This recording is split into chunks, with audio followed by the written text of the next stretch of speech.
j'ai un peu le trac, pour tout vous avouer.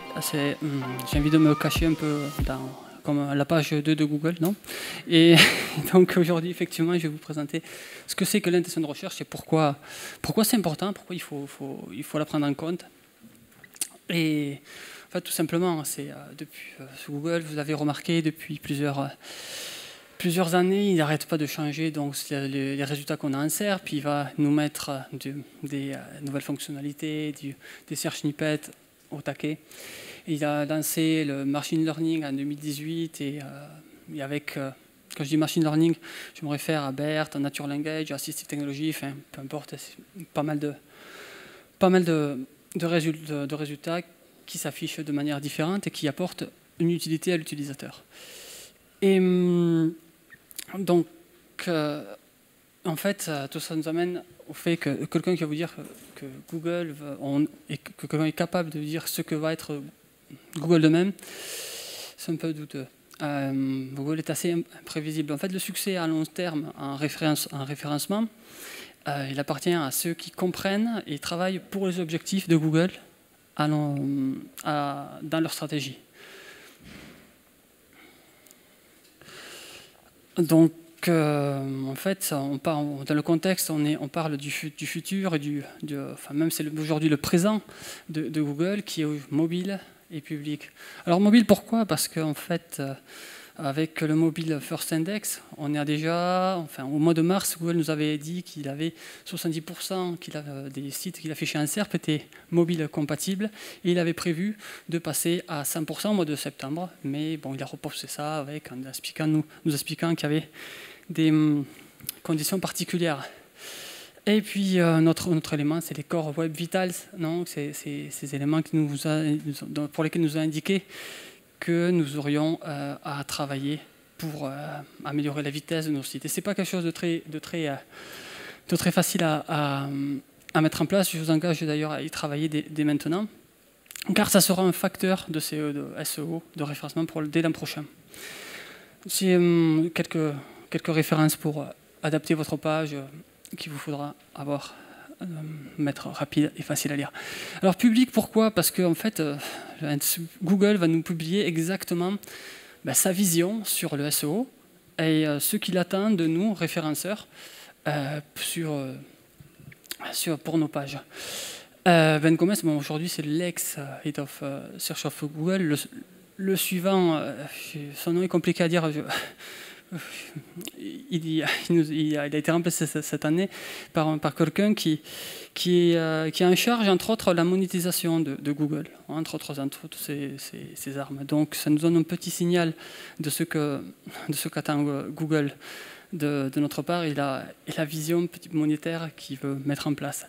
Et donc, mais peu importe, il nous explique déjà de manière public ce qu'il attend de nous. D'ailleurs même, Danny Sullivan, ça c'était avant-hier, il me semble, ou vendredi dernier, il nous explique même comment fait Google pour avoir des informations fiables. Toutes ces données, c'est public et c'est à nous, les SEO, d'aller voir ces données-là pour pouvoir coller à la demande de ce que veut Google. Finalement, parce qu'aujourd'hui, Google nous apporte du trafic gratuit, entre guillemets, mais la question c'est pourquoi il devrait continuer à nous envoyer du trafic gratuit? Surtout qu'il a déjà les réponses, en fait, lui. L'avenir... pardon. Et donc, au niveau de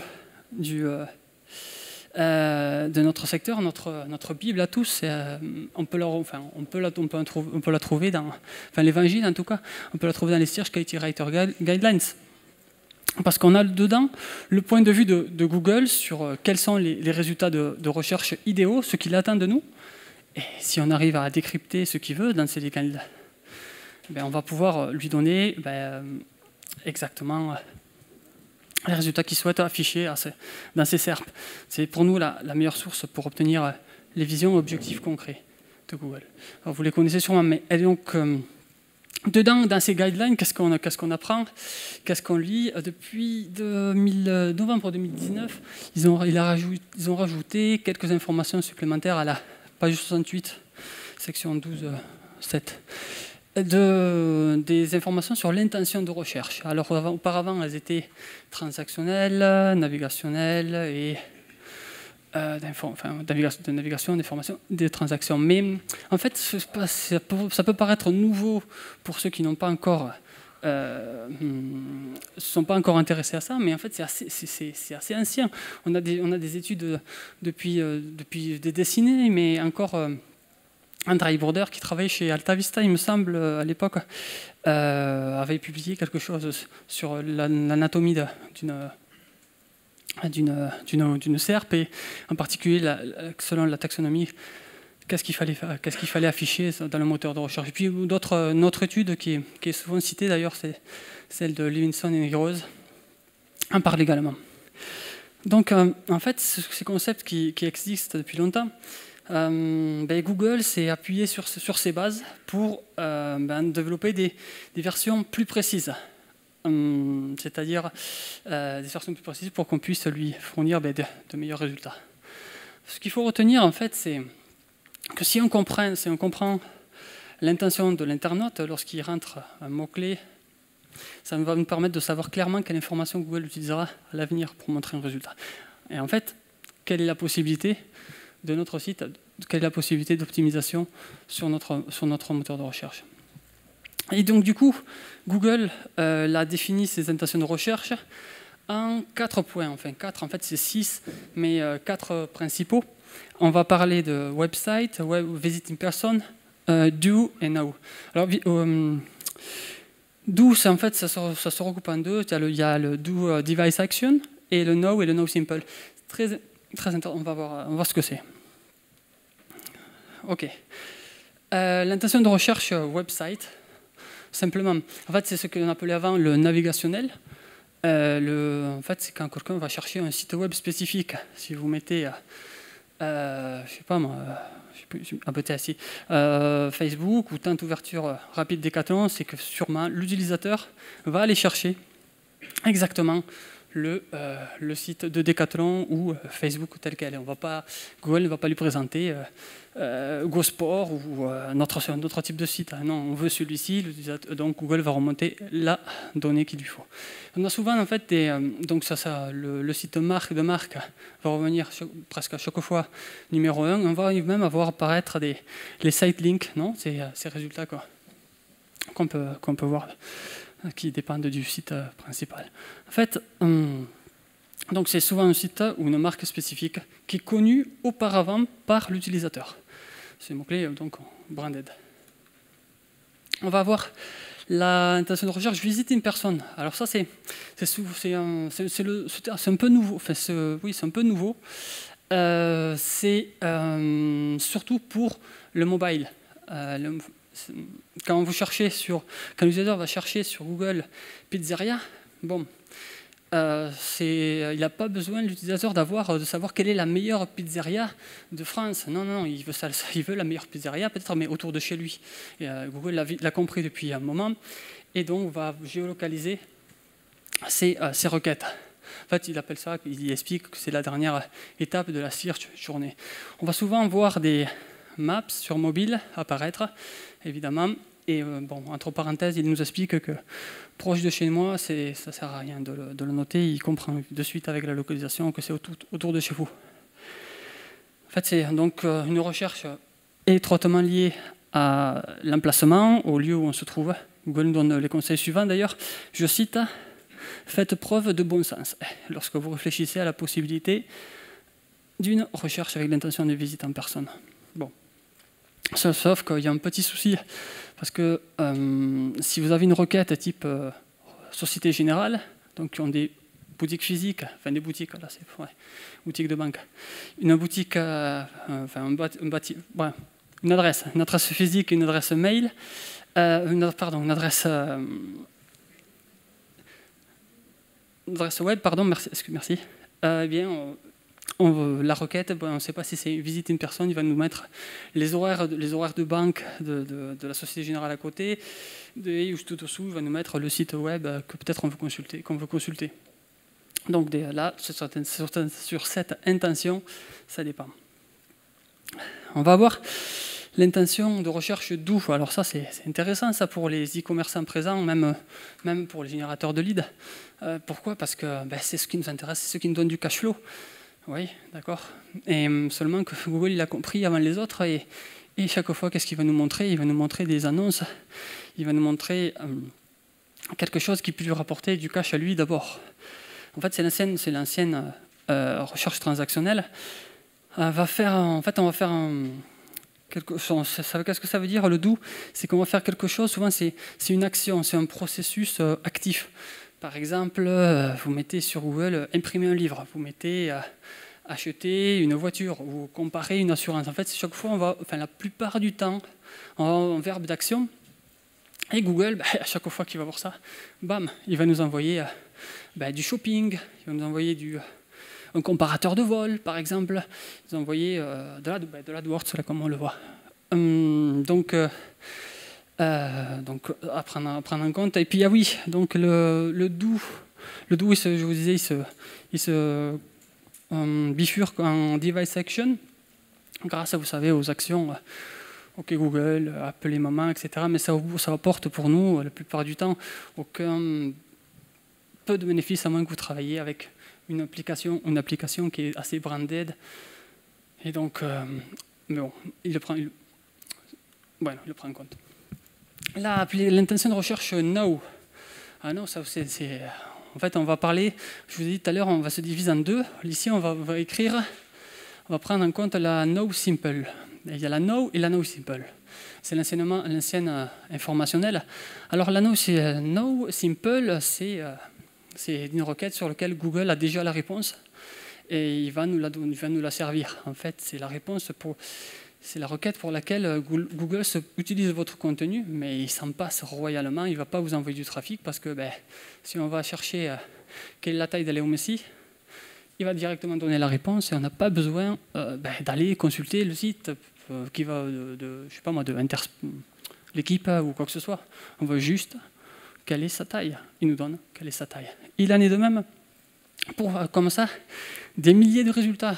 Alors, on en a détecté plus de 44 aujourd'hui. Et donc, quand on a un résultat comme ça, il y a des outils dont Sébastien a cité le nom, qui vous donnent exactement le type de box qui apparaît. Là, donc, les réponses, ce sont des réponses, des requêtes simples. Simples, mais pas que simples, qui soient sûres et qui ne changent pas dans le temps.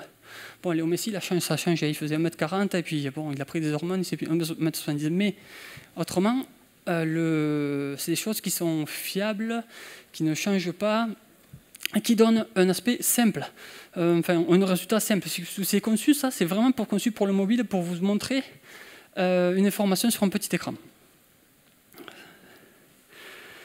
Ouais. Donc on parle de diagrammes, de faits et de réponses correctes et complètes. Donc ensuite, on va avoir l'autre intention, c'est ma préférée, entre guillemets, c'est la no. La no, ça coïncide avec l'étude de Broder citée auparavant. Qu'est-ce que c'est? C'est une question auquel il n'y a pas de réponse définitive. C'est de type quel est le meilleur régime pour maigrir ou pour grossir, à l'inverse. C'est une réponse qui est trop complexe pour répondre à Google, pour lui donner un affichage dans le no and simple. Et donc bon, voilà, j'ai repris le thème du magnésium. Vous voyez, mélange du magnésium, qu'est-ce que l'intention de recherche?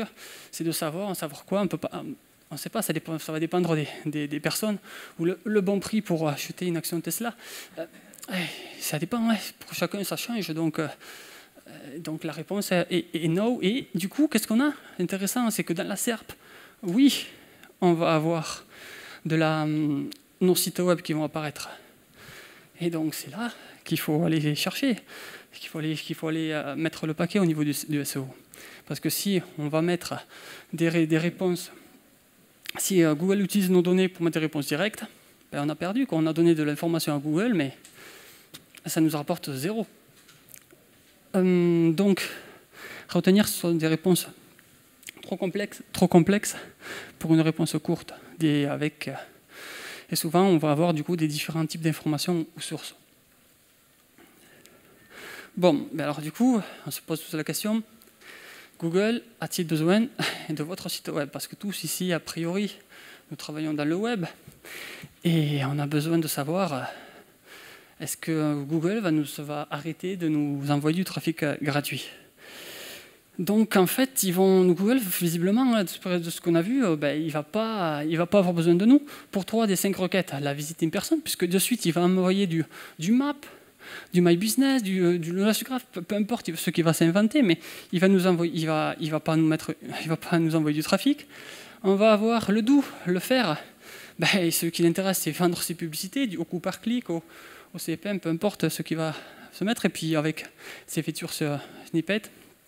Le No Simple, on vient de le voir, ben, il donne directement la réponse.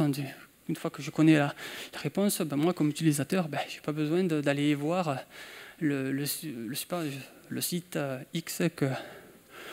Ah pardon, site X, je ne veux pas dire site... excusez-moi. C'est parce qu'en Espagne, on dit X, mais ça ne veut pas dire la même chose, excusez-moi. Bueno. Donc, qu'est-ce qu'on a? Alors du coup, quelle requête il nous reste? Il nous reste 2 requêtes à travailler. La requête Now et la requête Website. Ben, du coup, c'est compliqué parce que la Now, il faut produire un contenu super qualitatif et le website, il faut qu'ils nous connaissent. Donc, pour conclure plus ou moins sur l'intention de recherche, il faut devenir finalement une marque, créer une habitude de consommation pour que Google ne puisse plus se passer de vous. Et puis ensuite, répondre aux sujets qui soient profonds, qui dépassent ce que peut être montré dans les serveurs de manière facile. Bueno.